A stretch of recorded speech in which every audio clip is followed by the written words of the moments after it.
কিন্তু বন্ধ করে তারা রাস্তায় টায়ার জ্বালিয়ে বিক্ষোভ দেখাতে শুরু করে। এরপরে সেই বিক্ষোভের আজ কিন্তু পড়ে যায় এই বিডিও অফিস চত্বরে, এবং এই বিডিও অফিস চত্বরে উত্তেজিত জনতা ঢুকে পড়ে। প্রায় 150 থেকে 200 প্রায় 300-400 উত্তেজিত জনতা তারা কিন্তু এই বিডিও অফিসে ব্যাপকভাবে ভাঙচুর চালায়। এবং ভাঙচুরের যে চিত্রটা আমি দেখাতে চাচ্ছি যে এই হচ্ছে বাংলা সহায়তা কেন্দ্র, এবং এই বাংলা সহায়তা কেন্দ্র যে চিত্রটা তুমি দেখতে পাবা যে একবারে পুড়ে ছাই করে দেওয়া হয়েছে। একদম নথিপত্র যা জিনিসপত্র ছিল সমস্ত কিছু কিন্তু পুড়িয়ে দেওয়া হয়েছে।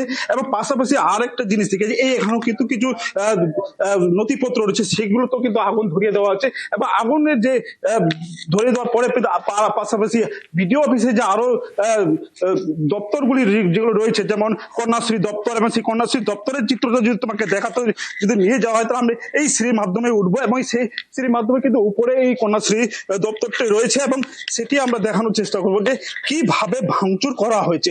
এই সাইয়ের যে হিয়ারিং, সেই হিয়ারিং এ কিন্তু মানুষ একটা হয়রানি হচ্ছিল। সেই হয়রানির পরে কিন্তু দেখা গেছে প্রথম ব্যাপার যখন হয়রানির ছবি আমরা তুলে ধরেছিলাম, মানুষ হয়রানি হচ্ছিল। তারপরে নির্বাচন কমিশনের তরফ থেকে কিন্তু প্রায় 65 থেকে 70,000 মানুষের হিয়ারিং এর ডাক পড়েছিল। তারপরে দেখতে পাচ্ছ যে এই যে কন্যাশ্রী যে অফিস রয়েছে সেখানে কিন্তু পুরোপুরি ভাঙচুর করা হচ্ছে। দাদা একটু কথা বলবো আপনার সাথে। দাদা বলছি কি হচ্ছে? আমি এরকম জানি না, আমি এখানে ছিলাম না, আমি দেখতে আসলাম আমাদেরই অফিস, কিন্তু আমরা জাস্ট দেখতে আসলাম কি দেখতে পাচ্ছ। এটা ভাঙচুর করেছে পাবলিক গুলো, এটাই আমি বলতে পারছি। কিন্তু আমার তরফ থেকে আমি এগুলো দেখিনি কিছু, আমি জাস্ট দেখতে আসলাম আমাদের অফিসটা কি ভাঙচুর হয়েছে। এটাই। কষ্ট হচ্ছে না? কষ্ট তো প্রচুর হচ্ছে। আমাদের পঞ্চায়েত থেকে প্রিন্টারটা নিয়ে আসে, সেটা পর্যন্ত ভেঙে গেছে। তাহলে আমাদের তো অনেক মানে ক্ষতি হয়েছে, অনেক ক্ষতি। এটাই বলতে পারছি। এত মানে কাজ টাজ করে এত সুন্দরভাবে গুছিয়ে রেখেছিলে তোমরা, সেটি আজকে একবারে নষ্ট করে দিয়েছে, সব তছনছ করে দিয়েছে। এটাই বলতে পারছি। প্রচুর খারাপ লাগছে। মানে আমরা দিনরাত আমরা অনেক টাইম ধরে কাজ করেছিলাম, কিন্তু এর সব শেষ করে দিয়েছি।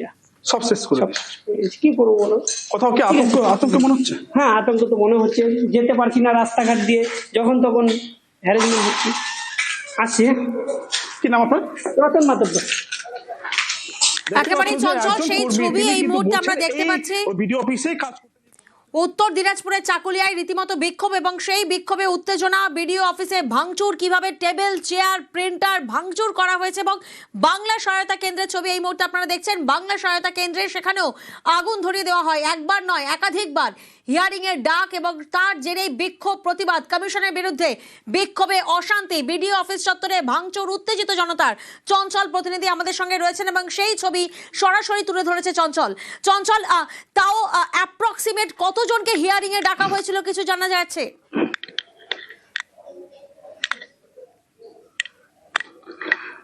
দেখো, প্রথম দফা থেকে যখন শুরু হচ্ছিল তো প্রতিদিন 400 থেকে 500 মানুষকে কিন্তু হিয়ারিং এর ডাক চলছে। হিয়ারিং এর প্রক্রিয়া কিন্তু চলতেই ছিল। তার মাঝে কিন্তু যেটা অভিযোগ উঠে আসছে, যেটা নির্বাচন কমিশনের তরফ থেকে যেটা নতুন করে যে নির্দেশিকা জারি করা হয়েছে, যে প্রায় 65 থেকে 70,000 মানুষকে হিয়ারিং এর ডাক দেওয়া হচ্ছে, এবং সেই হিয়ারিং এর যে নোটিশ, সেই নোটিশ কিন্তু প্রত্যেক মানুষের হাতে কিন্তু প্রায় ধরিয়ে দেওয়া হয়েছিল।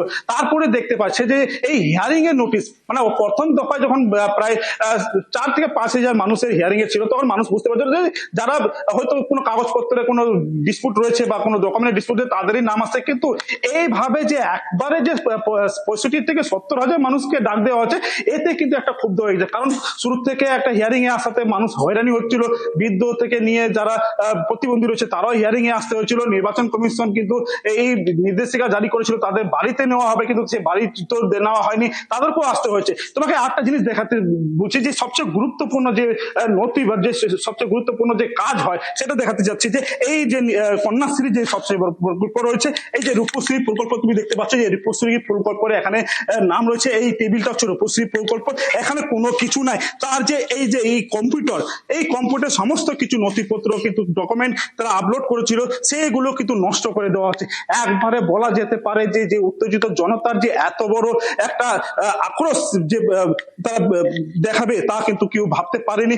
ভেবেছিলেন যে রাস্তাঘাটে যখন আন্দোলন হচ্ছে তো রাস্তাঘাটই থাকবে, কিন্তু সেই রাস্তাঘাটের আন্দোলন যখন বিডিও অফিস চত্বরে কিন্তু উঠে আসে তা কিন্তু একবারে বুঝতেই পারছো যে একবারে রণক্ষেত্রে চেহারা পরিণত হয়, ভাঙচুর করানো হয়, এমনকি রূপশ্রী এবং কন্যাশ্রী যেসব দপ্তরগুলি রয়েছে, যেসব টেবিলগুলি রয়েছে সেগুলি ব্যাপকভাবে ভাঙচুর করা হয়েছে, যা একেবারে চঞ্চল, এই পরিস্থিতি কিন্তু বিক্ষোভ প্রতিবাদ ভয়াবহ কখন পরিস্থিতি শুরু হয় এবং কতজন এই বিক্ষোভ প্রতিবাদ দেখাচ্ছিলেন? অর্থাৎ এই জন্যই তোমাকে জিজ্ঞাসা করা হচ্ছে, যেভাবে আমরা দেখতে পাচ্ছি ছবিতে যে বাংলা সহায়তা কেন্দ্র বা বিডিও অফিস ভাঙচুর করা হয়েছে, টেবিল চেয়ার কম্পিউটার প্রিন্টার সবই ভাঙচুর করা হয়েছে, কতজন মিলে বিক্ষোভ প্রতিবাদ দেখাচ্ছিলেন এবং কতক্ষণ ধরে চলে এইভাবে ভাঙচুর?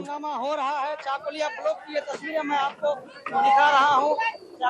দেখো আজ সকাল থেকে কিন্তু চাকুলিয়ার বিভিন্ন এলাকা, তো চাকুলিয়া বেরিয়া মোড়, চাকুলিয়া পাহাড়টি, তারপরে বিনার্ধ, এই সব এলাকা এবং কালীবাড়ি মোড়, এই চাকুলিয়া থানার সামনে এই সব জায়গায় কিন্তু রাস্তা প্রথমে অবরোধ করে এবং রাস্তা অবরোধ করার পরে টায়ার জ্বালানো হয়, সেখানে কিন্তু বিক্ষোভ শুরু হয়। বিক্ষোভ প্রায় ঘন্টার পর ঘন্টা চলতে থাকে এবং ঘন্টার পর ঘন্টা চলতে থাকার পরে কিন্তু দেখা গেছে আস্তে আস্তে যে জনগণ, যারা উত্তেজিত জনতা তারা কিন্তু দফায় দফায় কিন্তু জমায়েত হতে শুরু করে। এরপরে কিন্তু পুলিশ যখন পরিস্থিতি নিয়ন্ত্রণে আনতে যখন যায় ঘটনাস্থলে, তারপরে কিন্তু আরো পরিস্থিতি উত্তেজনা ছড়িয়ে পড়ে। এরপরে সেই উত্তেজিত জনতা প্রায় বহু মানে শয়ে শয়ে জনতা তারা কিন্তু সেই বিডিও অফিস চত্বরে আসে এবং বিডিও অফিস চত্বরে আসার পরে যা দেখে যাচ্ছে যে একবারে উত্তেজিত জনতা কিন্তু ব্যাপক ভাঙচুর করে এবং ভাঙচুর করার পরে যে দপ্তরগুলি রয়েছে, যে বাংলা সহায়তা কেন্দ্র দপ্তর সবচেয়ে গুরুত্বপূর্ণ দপ্তর এবং সেটা গুরুত্বপূর্ণ দপ্তরে কিন্তু নির্ভরশীল বহু মানুষ, সেই দপ্তরও কিন্তু আগুন কিন্তু পুড়িয়ে দেওয়া হয়েছে ভাঙচুর করে। তার পাশাপাশি যে কন্যাশ্রীর যে সমস্ত রকমের যে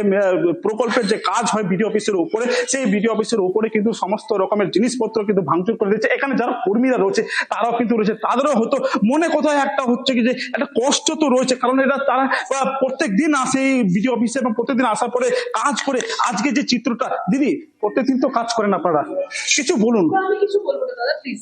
দাদা আপনি তো প্রতিদিন এখানে কাজ করতে আসছেন, এই দৃশ্যটা কোনোদিন ভেবেছিলেন? এটা আমরা কখনো ভাবতে পারিনি, এবং আমরা যেহেতু রেগুলার এখানে কাজ করতে আসি, ঠিক আছে, এটা তো আমাদের একটা পরিবারের মতো, কারণ এখানে আমরা জীবনের মানে যে সময়টা প্রতিদিন যে সময় দিই সবচেয়ে বেশি এখানেই দিই, আর এখানে এইভাবে ভাঙচুর করে গেল, এটা সত্যি আমাদের খুব কষ্ট লাগছে।